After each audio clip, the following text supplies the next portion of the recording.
Armando Gea, integrante do Grupo Mixto Democracia Ourensana. Que tal, deputado? Moi bons días. Hola, moi bons días. Grazas por estar con nós unha vez máis aquí neste Bos Días. Ademais, xusto hoxe que tamén hai pleno, non? Por iso un pouco do ceo desta entrevista porque manda o traballo tamén na Cámara. Ecuador da legislatura, volvemos falar máis ou menos un ano despois. Como evolucionou a situación ou como evolucionaron as cousas para o seu partido e para os intereses da súa provincia nestes últimos meses? Bueno, nós seguimos intentando transmitir a mensaxe inicial de que consideramos que a provincia de Ourense leva sendo moitos anos, décadas incluso, discriminada polos sucesivos gobernos da Xunta, e non temos tampouco motivos para pensar no último ano que esa tendencia teña cambiado. Teño dito moitas veces na Cámara, nas intervencións.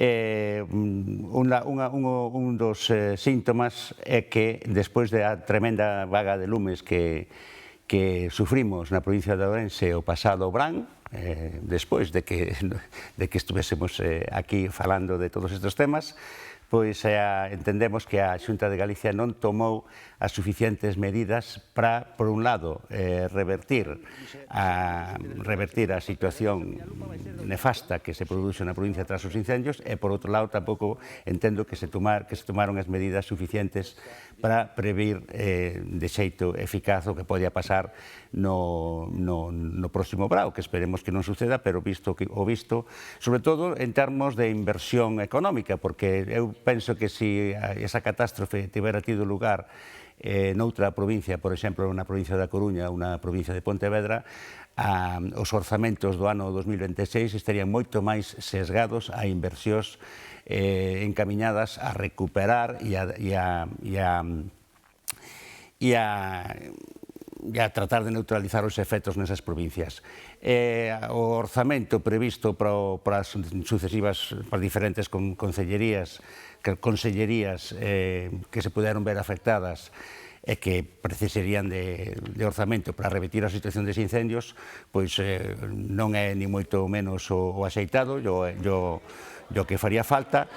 Pero iso tamén non é absolutamente máis que un síntoma. Puxen o exemplo dos incendios, que parece ser que non tomaron en serio debidamente a recuperación e as axudas, pero hai outros moitos aspectos, como por exemplo os aspectos sanitarios. Falaba outro día, todavía nalgúna intervención, nalgúna comisión, da escasa inversión en términos estrictamente económicos en hospitais e en áreas sanitarias de Ourense, así como na Coruña manexense cifras do entorno dos 400 millóns para o novo Chuac, e pois outros para Lugo e para Pontevedra, para Vigo, pois esas cantidades similares no entorno dos 200 millóns, 300 millóns, e para Ourense temos preparados 55 millóns, o sea, parecen pois unhas cifras ridículas as que só, por exemplo, no Álvaro Cunqueiro, un sobrecoste que houve unha comisión prevaluada de 470 millóns só de sobrecoste,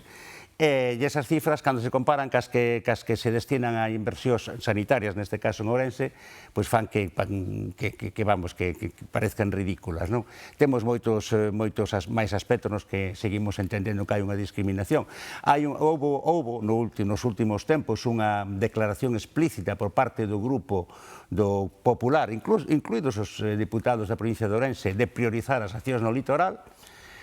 Sabemos que a provincia de Ourense non ten litoral, e o goberno galego asumiu as competencias en materia de litoral, como todos vostedes saben, recentemente, pelexou por elas incluso hasta chegar ao Constitucional, e agora, pois, de xeito explícito, están falando de promocionar o litoral e destinar ao litoral pois unha gran cantidad de recursos, non solamente de recursos económicos, sino en recursos en materia, digamos, de atención, non? Porque incluso teñen previsto combatir nos tribunales un reglamento que se está discutindo, o reglamento de costas en Madrid, que é dicir que non lle prestan atención suficiente ao interior. Están, por un lado, destinando recursos económicos e, por outro lado, ese importante recurso que é a atención, estáse, digamos, inclinando totalmente cara ao litoral, e así o recoñecen eles mesmos, os diputados do Partido Popular, de xeito explícito, que incluso levaron unha moción nos últimos tempos nas que os diputados do Partido Popular votaron a favor de xeito explícito de priorizar as accións no litoral.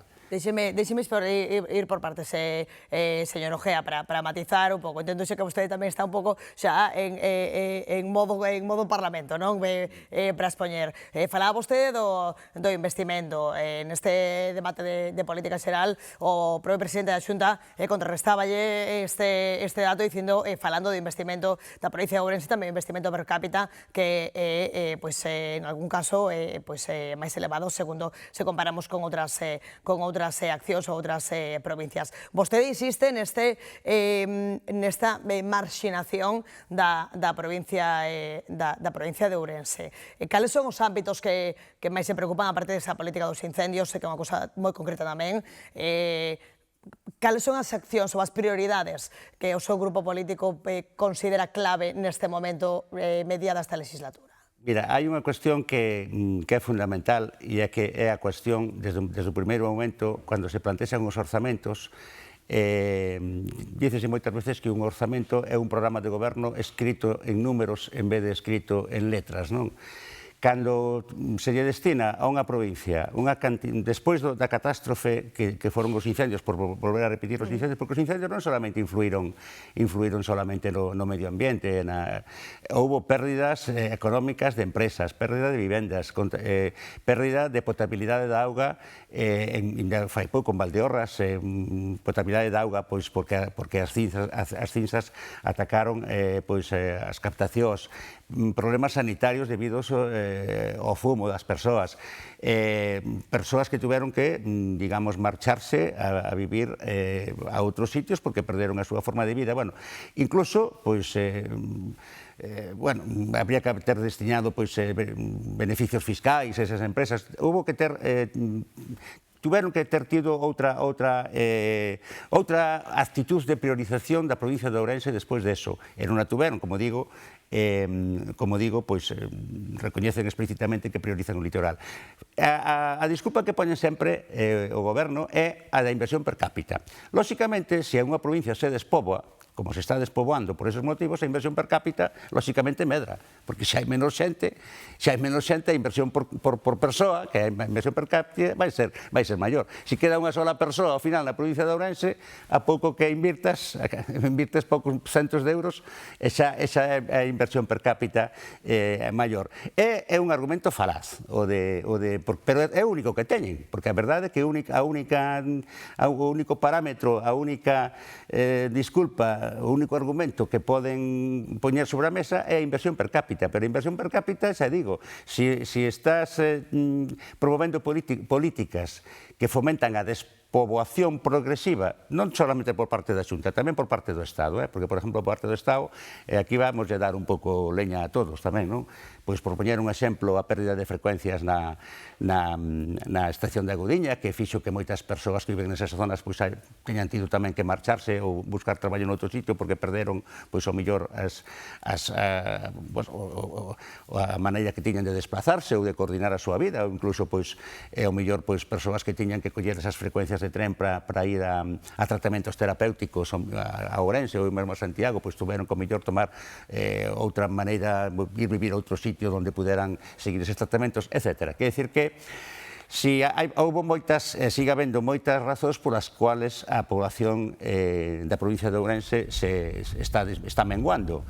Se a poboación mengua, a inversión per cápita, lóxicamente, aumenta. Non é un argumento que podamos tomar en serio. Deixen falar tamén das reivindicacións importantes tamén para vostedes, que pasan tamén unhas accións fundamentais do goberno galego nesta legislatura, que é a da vivenda pública. Vostedes tamén reclaman maior vivenda, unhas 800, ademais, nun punto concreto, nun solar en concreto, non, que existe en Ourense. Claro, a Xunta ten de titularidade unha finca enorme, que é a finca Ben Posta, que mediante unha declaración de importancia estratégica sería fácil de promover vivenda pública nese entorno, e non o fan. Non sei por qué. Poñen a disculpa de que o Concello non facilita terreo público. O Concello non ten parcelas para destiñar, as que se lle ofreceron ao goberno non reunían as condicións según eles, e sobre todo porque houve un alcalde do Partido Popular, o señor Cabezas, que no seu día condonou a cesión de espacio público, como é sabido, que mengou moito a superficie municipal que pudera estar destinado a iso. Outro que é un tema do que vou falar no pleno, creo que mañá, mércores, cando me corresponde facerlle unha pregunta ao señor presidente, pois a total indiferencia que mostrou cando hacia a provincia de Ourense e hacia as termas, as pozas termais da provincia de Ourense, cando diseñaron esa lei termal, feita desde uns despachos totalmente axenos á realidade concreta das pozas termais de Ourense. Moito falan de termalismo, pero logo fan unha lei na que equiparan unhas urxencias naturais, como son as de Ourense, a piscinas onde se controla o caudal, onde se controla a temperatura, onde se controlan, cando realmente teria que facerse unha normativa específica equiparando esas pozas termais como surxencias naturales que son unha playa fluvial ou unha playa de costa, non? Que ten os seus riscos, pero que están controlados. Deixeme falar antes de rematar, mirar un momento cara ao seu partido, a situación do fundador do seu partido, o alcalde de Ourense, de Gonzalo Pérez Jácome, con esa posibilidade desa posible eventual apertura de xuízo oral, como lle podría afectar o seu partido neste momento, coas municipais xa aí no horizonte?